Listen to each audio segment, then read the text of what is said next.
Assalamualaikum warahmatullahi wabarakatuh. Halo semua, berjumpa kembali dengan saya, Restu Saputra. Pada kesempatan kali ini, kita semua akan belajar tentang sumber energi. Semoga teman-teman dapat memahami video ini dengan baik. Adapun tujuan pembelajaran kita, yang pertama, mengidentifikasi sumber-sumber energi yang ada di sekitar lingkungan. Yang kedua, mengategorikan sumber-sumber energi ke jenis sumber energi terbarukan dan sumber energi tak terbarukan sesuai dengan ciri-cirinya. Dan yang terakhir, mengidentifikasi dampak eksplorasi dan penggunaan energi berlebihan bagi kehidupan manusia. Tahukah kamu, benda-benda keseharian di sekitar kita seperti handphone, lampu, mesin air, penanak nasi, semua benda-benda tersebut membutuhkan listrik untuk digunakan. Selain benda-benda tersebut, coba kamu sebutkan benda-benda di rumahmu yang butuh listrik saat digunakan. Sangat banyak bukan? Coba kamu tuliskan jawabannya di kolom komentar.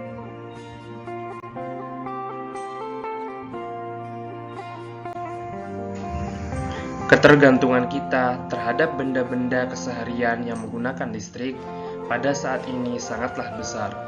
Lalu, dari manakah energi listrik tersebut berasal? Sebenarnya, listrik yang kita gunakan merupakan konversi atau perubahan bentuk dari energi lain seperti energi panas, uap, dan sebagainya. Energi tersebut kemudian menggerakkan kincir atau turbin generator untuk menghasilkan listrik.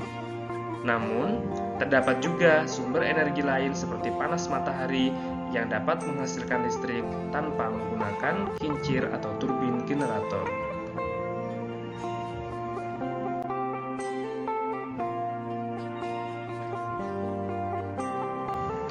Lantas, apa saja sumber energi yang ada di alam? Mari kita simak.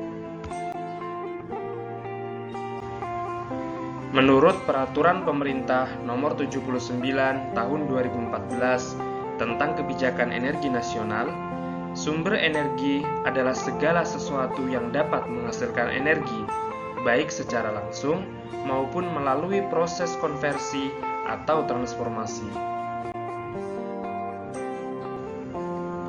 Berdasarkan ketersediaannya, sumber energi dibedakan menjadi dua, yaitu energi terbarukan dan energi tak terbarukan.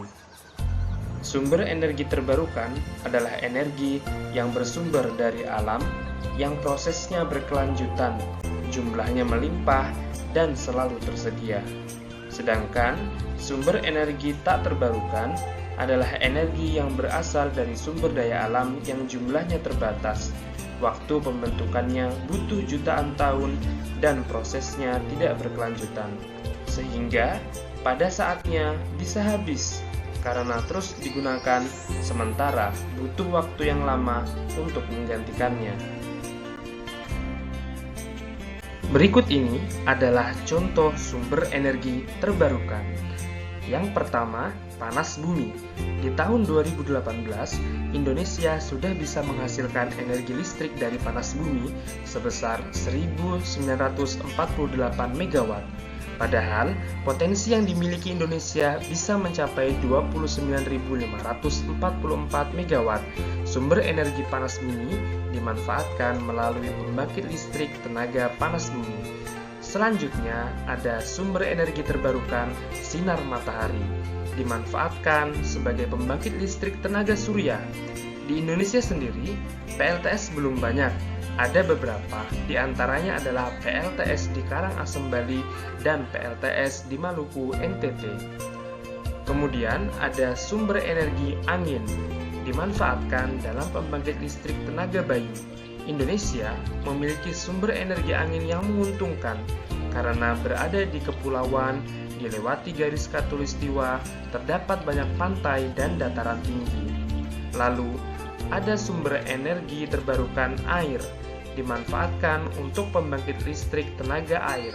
Di Indonesia sendiri, PLTA sudah cukup banyak, dan salah satu yang terbesar adalah PLTA Cirata, Jawa Barat yang memiliki kapasitas 1008 MW. Kemudian ada biomasa. Biomasa adalah bahan organik sisa industri yang bisa menghasilkan energi saat dibakar. Contohnya cangkang kelapa sawit, batang tebu, sabut kelapa, dan lain-lain. Sumber energi biomasa dimanfaatkan pada pembangkit listrik tenaga biomasa. Selanjutnya adalah contoh sumber energi tak terbarukan. Di Indonesia, sumber energi tak terbarukan biasanya didapatkan dari energi fosil. Di antaranya, yang pertama, batu bara adalah sumber daya alam yang paling banyak di Indonesia. Tahun 2021, cadangan batu bara Indonesia mencapai 38,84 miliar ton dengan rata-rata produksi sebesar 600 juta ton per tahun. Yang kedua, ada minyak bumi. Minyak bumi adalah bahan bakar fosil yang terdiri dari campuran berbagai hidrokarbon. Sumber energi ini umumnya diolah menjadi aspal, solar, bensin, kerosin, aftur, gas, dan lain-lain. Yang ketiga, ada energi gas alam. Sumber energi ini terbentuk dari fosil tanaman, hewan, dan mikroorganisme lainnya yang sudah tersimpan selama ribuan atau jutaan tahun. Ketiga sumber energi fosil ini biasanya dimanfaatkan untuk menghasilkan pembangkit listrik tenaga uap atau PLTU.